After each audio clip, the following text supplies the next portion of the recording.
नमस्कार, स्वागत है आपका आज के इस न्यूज़ बुलेटिन में। खबरों की शुरुआत करने से पहले अगर आप हमारे चैनल पर नए हैं तो अभी सब्सक्राइब करके घंटी को छूकर ऑल विकल्प का चयन कर लीजिए। चलिए सबसे पहले आपको भारत और बिहार से जुड़े कोरोना के कुछ ताज़ा अपडेट्स के बारे में बता दें।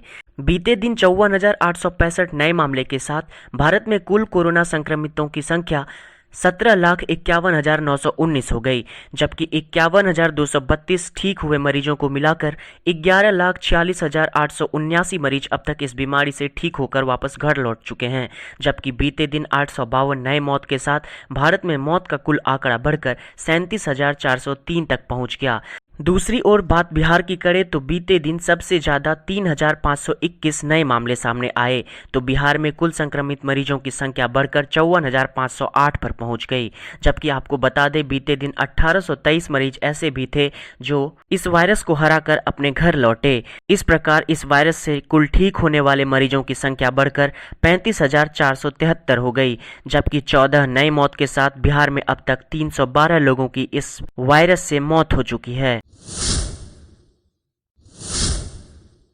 लॉकडाउन के बावजूद मस्जिद में सामूहिक नमाज, रोका तो पुलिस पर पथराव, कई घायल। बिहार के भागलपुर में कोरोना महामारी की गाइडलाइंस के चलते सामूहिक नमाज रोकने गई पुलिस पर नाराज लोगों ने पथराव कर दिया।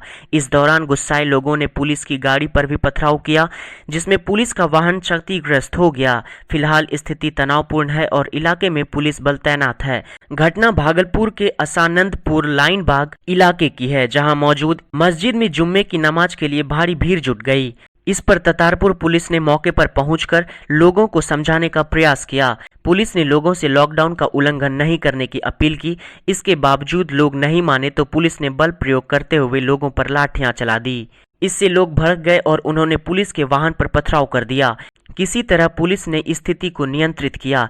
एसएसपी को जब इस मामले की सूचना मिली तो उन्होंने सिटी एसपी और सिटी डीएसपी को कई थानों की फोर्स के समेत मौके पर भेजा। पुलिस ने मौके पर पहुंचकर फ्लैग मार्च किया और स्थानीय लोगों से शांति बनाए रखने की अपील की। फिलहाल स्थिति तनावपूर्ण लेकिन नियंत्रण में है। गौरतलब है कि हमारे देश में सामूहिक नमाज के लिए लोग कानून अपने हाथ में लेने से भी नहीं डर रहे हैं। वहीं इस वर्ष इस्लाम की सबसे पवित्र जगह माने जाने वाले सऊदी अरब के काबा में काफी कम संख्या में लोगों को एंट्री दी जा रही है। सीमित संख्या में श्रद्धालुओं को बाबा धाम जाने को सुप्रीम कोर्ट ने दी इजाजत। देवघर बाबा धाम से जुड़े श्रद्धालुओं को सुप्रीम कोर्ट से बड़ी राहत मिली है। कोर्ट ने सीमित संख्या में देवघर बाबा धाम में श्रद्धालुओं को जाने की इजाजत दी है। कोर्ट ने कहा है कि पूर्णिमा और भादव में नई व्यवस्था लागू की जाए। कोर्ट ने ई टोकन की व्यवस्था करने का भी सुझाव दिया है। कोर्ट ने खास मौके पर शर्तों के साथ धार्मिक स्थलों को खोलने का सुझाव दिया है। बता दें कि कोरोना महामारी के कारण इस साल श्रावणी मेला के आयोजन को रद्द कर दिया गया था।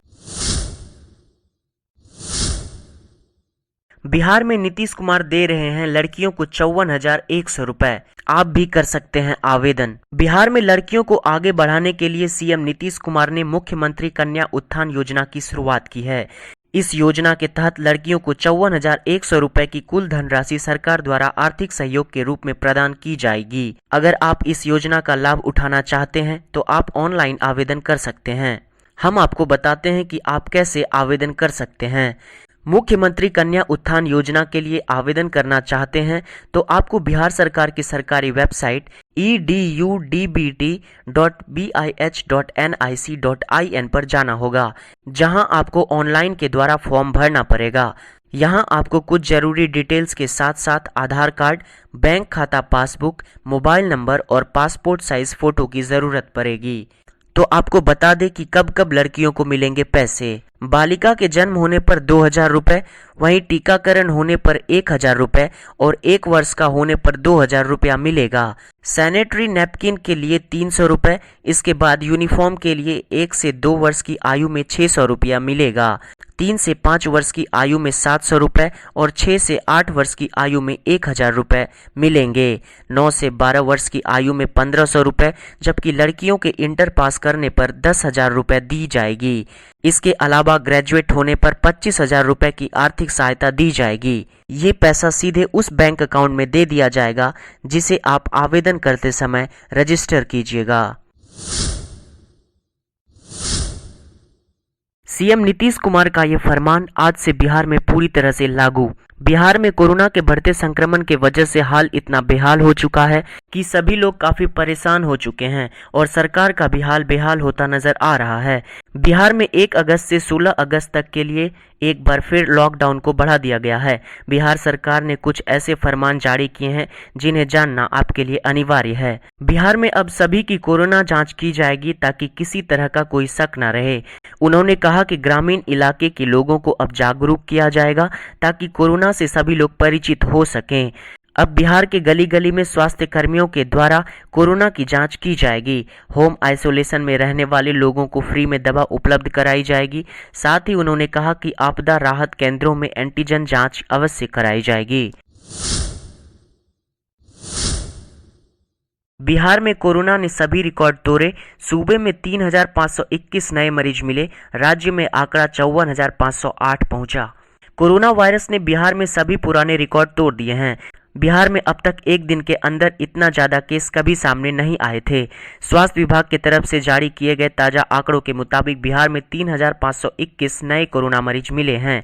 इन मरीजों के मिलने के साथ बिहार में कोरोना संक्रमण का आंकड़ा बढ़कर 54,508 पर पहुंच गया, जो अपने आप में सबसे बड़ी उछाल है। हैरत की बात यह है कि स्वास्थ्य विभाग ने कोरोना मरीजों की रिकॉर्ड संख्या बढ़ने के बाद आज जिलावार डेटा जारी नहीं किया। विभाग की तरफ से जारी की जाने वाली दैनिक प्रेस रिलीज के अनुसार मरीजों का कुल आंकड़ा 54,508 बताया गया है, जबकि 31 जुलाई को स्वास्थ्य विभाग की तरफ से जारी अंतिम आंकड़ा 50,987 था। इस लिहाज से बिहार में कुल 3,521 नए कोरोना मरीज सामने आए हैं। बिहार में कोरोना जांच की रफ्तार बढ़ने के बाद मरीजों की रफ्तार भी तेजी से बढ़ी है। 31 जुलाई को बिहार में 2,986 नए मामले सामने आए थे, जबकि 30 जुलाई को 2,082 नए केस की पुष्टि हुई थी। ठीक इसी तरह 29 जुलाई को 2,328 पॉजिटिव केस सामने आए थे। बिहार में सैलरी और भत्ते को लेकर सरकार ने लाया नया नियम। बिहार में नौकरी करने वाले लोगों के लिए सरकार ने सैलरी और भत्ते को लेकर नया नियम लाया है। मिली जानकारी के मुताबिक बिहार में औद्योगिक नियोजन अस्थायी आदेश नियम वाली 1947 में संशोधन किया गया है। साथ ही साथ कुछ नए नियम बनाए गए हैं। इस नियम के तहत कामगार संविदा पर हो या अस्थायी कर्मचारी, उनके वेतन या भत्ते में किसी तरह की कोई कटौती नहीं होगी। आपको बता दें कि श्रम संसाधन विभाग के अपर मुख्य सचिव सुधीर कुमार की ओर से जारी आदेश किया गया है कि एक तरह के काम करने पर कर्मचारी को एक समान वेतन और भत्ता मिलेगा। इसमें किसी भी तरह का अंतर नहीं होगा। मिली जानकारी के मुताबिक औद्योगिक संस्थान के कर्मचारियों में अगर वह अस्थायी कर्मी होंगे तो उन्हें किसी और रूप में परिवर्तित नहीं किया जा सकेगा। साथ ही काम करने का समय भी बराबर होगा।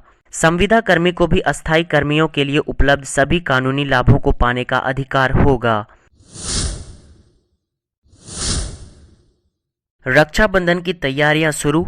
भाई की कलाई पर इन मुहूर्तों में बांध सकते हैं राखी। रक्षाबंधन पर बहनें भाई की कलाई पर राखी बांधने के लिए उत्सुक हैं।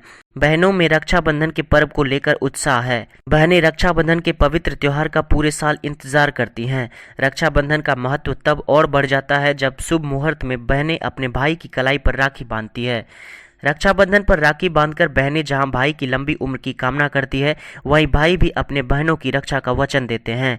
पंचांग के अनुसार राखी का त्योहार 3 अगस्त को मनाया जाएगा। इस दिन पूर्णिमा की तिथि है। विशेष बात यह है कि इस दिन सावन का अंतिम सोमवार भी है। इस कारण से रक्षाबंधन के पर्व का महत्व और भी बढ़ जाता है।